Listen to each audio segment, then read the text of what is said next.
A while ago, I was lucky enough to witness a conversation between the neuroscientist Antonio Damasio and the biomedical gerontologist Aubrey de Grey on the subject of whether a human being could ever upload their mind into a computer.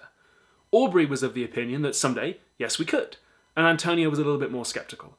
And I said, after that conversation had taken place, that they both missed a whole bunch of philosophical points and it was like really basic, and I think I was overly harsh and critical.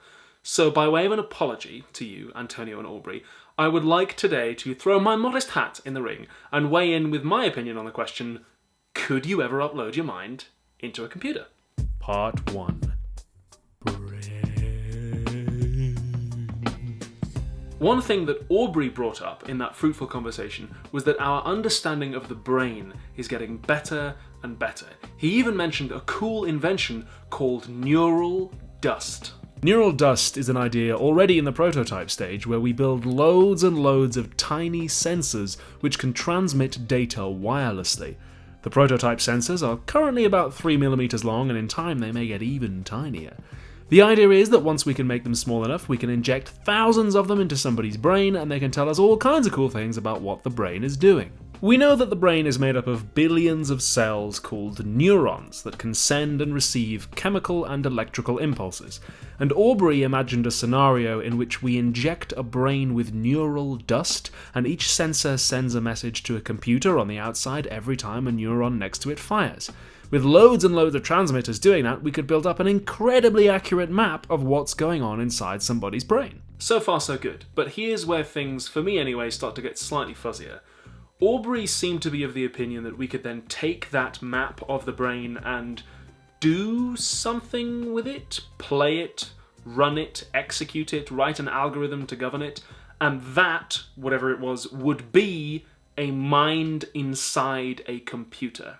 Here's where I'm skeptical though. It seems to me that that scenario with the neural dust is one in which we have an incredibly high resolution picture of how the brain works. And a picture of something is not the same thing as the thing itself. If we take a really high resolution image of, say, a muscle or an eye, and we put that inside a computer, it can't do the things that those tissues can do. Right now, you are looking at a pretty high resolution image of my face. It's kind of a visual map. In fact, if you go to your YouTube player settings, you might be able to display an even higher resolution image of my face.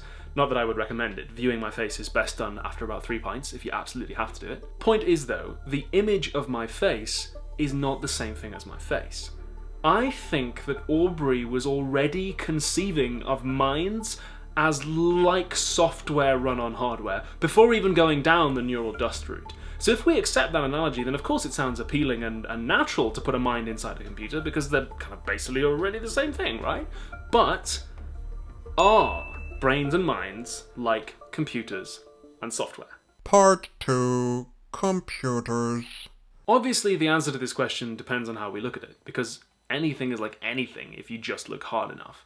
But for me anyway, minds and computer programs differ in some important ways.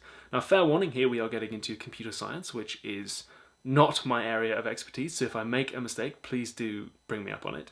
But as I understand it, computers that we are familiar with day to day store data using binary. Ones and zeros, on or off. And hey, brain neurons, they fire or they don't fire. That's kind of like binary, so isn't it easy to imagine having a binary brain? Well, no, not really. Because as Antonio pointed out to me on that same day, brain neurons have more states than just on or off. They aren't really binary. The communication between them is mediated chemically, which means it's more of a spectrum than a binary. So, kind of like the earlier point that the image of the brain is not the same thing as the brain itself, we can store images of the brain using binary, but the brain itself is a little bit woollier than that, which might take some of the wind out of the sails of Aubrey's neural dust scenario. Another thing that Antonio said on the day is that the activity of the brain is not all there is to consciousness. He thinks that the other parts of the body play a role as well, not just mechanically sending messages to the brain, but actually manifesting the business of having a mind, whatever that is. So maybe Aubrey's neural dust scenario would need a lot more dust for the rest of the body. Interestingly, this embodied consciousness idea is something that I was taught in a very different way as an actor. I learned that the way that the body moves can greatly affect how we feel and how we perceive things. Another key difference, and here's where things get really tricky, might turn on algorithms. Aubrey imagined a scenario in which a simulated brain could be executed by an algorithm, but similar to my first point, something being described by an algorithm is not the same thing as it being run by an algorithm. The philosopher Herbert Dreyfus argues that minds are not governed by algorithms, however accurately we can model one using them. We could write an algorithm that described the routes taken by bus drivers, but the bus drivers themselves are not controlled by an algorithm because, he says, they don't run on ironclad rules. They can deviate when they get radically new inputs. If someone on the bus has a heart attack, if the bus station is on fire, bus drivers' brains don't crash and shut down. In order to write an algorithm that did everything a bus driver can, we'd have to think of every possible scenario it might encounter, and crucially, we'd have to tell it what kind of responses it should make ahead of time. Again, unlike a bus driver who can improvise. Indeed, some bus services, like the X78 out of Eldon Square in Newcastle, operate on absolutely no discernible rules or patterns at all. By the way, that doesn't mean that so-called self-driving vehicles are impossible. Obviously they are possible since they exist, just that they would not be the same as a human-driven vehicle. They would not have a mind, which is what's at stake here. I've done a video on self-driving cars already. If you'd like to see it, you can click that card that's just appeared in the top right. In a similar vein to Dreyfus, AI researcher Krisstin Thórisson argues that computers can't be intelligent as long as they lack an understanding of time and energy. Human thought takes place with an awareness that time and energy are finite. We don't just know what time it is, but we know what it is to have a deadline, what it is to miss one, how to use time more or less effectively, and ditto for energy. By contrast, few, if any, programming languages exist where time is a first-class citizen. Because computer programming owes so much to the work of Alan Turing, and because Turing's original definition of computation didn't include time and energy as finite givens, Thórisson thinks that computation and thinking cannot be the same thing. Having unbounded time means that any problem can be solved by a complete search of all possibilities and outcomes.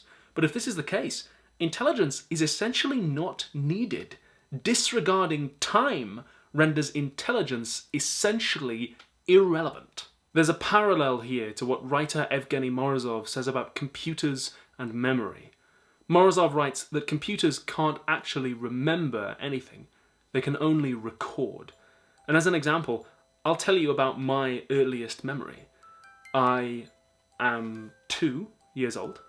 I am outside. I'm standing. And I am watching my mother pick gooseberries off a gooseberry bush. And I am aware that she is my mother. There's plenty about that episode that I don't actually recall. I don't remember what time of day it was. I don't know what I was wearing. I'm not sure what my mother was wearing, although I think she might have had a sun hat on. And that's because human memory involves selection. Some bits are more important than others. And as we go back and revisit our memories, they can become romanticized and added to in a way that computers don't do, because they record everything perfectly and store all data equally. Part 3.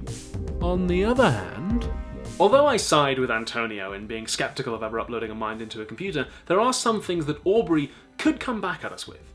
For instance, Antonio said that because he thinks the body plays such an important role in generating consciousness, even if we got something from my head into a computer, because it wouldn't have a body, its consciousness would be so radically different that it wouldn't be recognizably me. However, the philosopher Derek Parfit has an interesting take on this.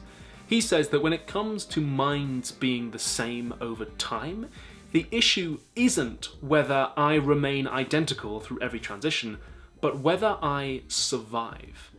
In a lot of ways, I am very different from that little baby boy watching his mum pick gooseberries. In a lot of ways, you could say I'm not the same person as I was. I have different likes and dislikes, behaviours, memories, attitudes. And yet, I have in a meaningful way survived, even if I'm not identical to that little boy.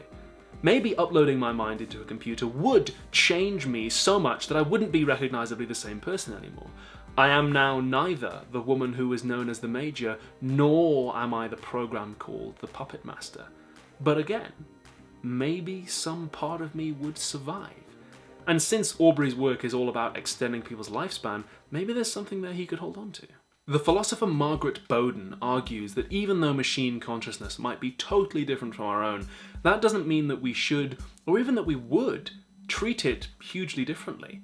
Most people believe that animals have some kind of consciousness. Certainly, I would regard killing a dog or a frog or even a spider very differently than I would regard just turning off a computer. And even though I don't think of spiders or flies as really being aware all that much, interestingly, I personally would take a negative moral view of somebody who enjoyed pulling spiders and flies apart in a way that I wouldn't take a negative moral view of somebody who just enjoyed disassembling computers.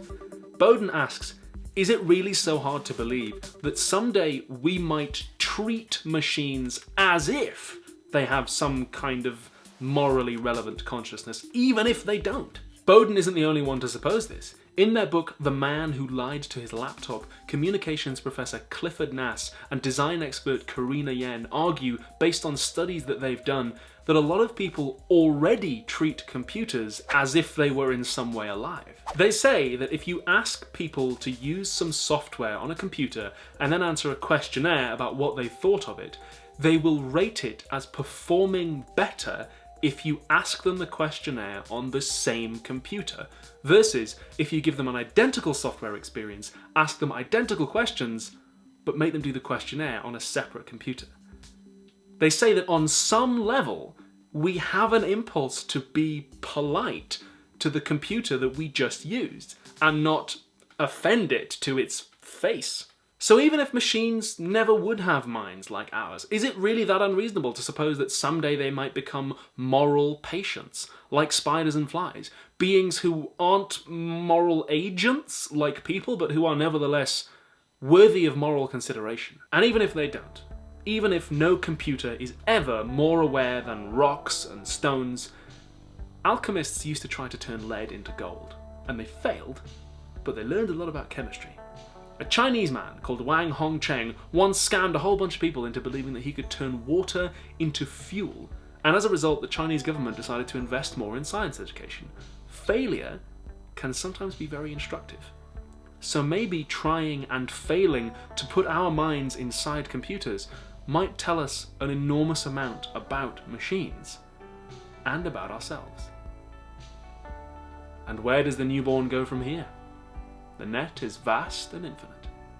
Patreon.com/philosophytube is what allows me to pay rent and keep making the show. Please sign up to give whatever you can, or alternatively, paypal.me/philosophytube is where you can make a one-time donation.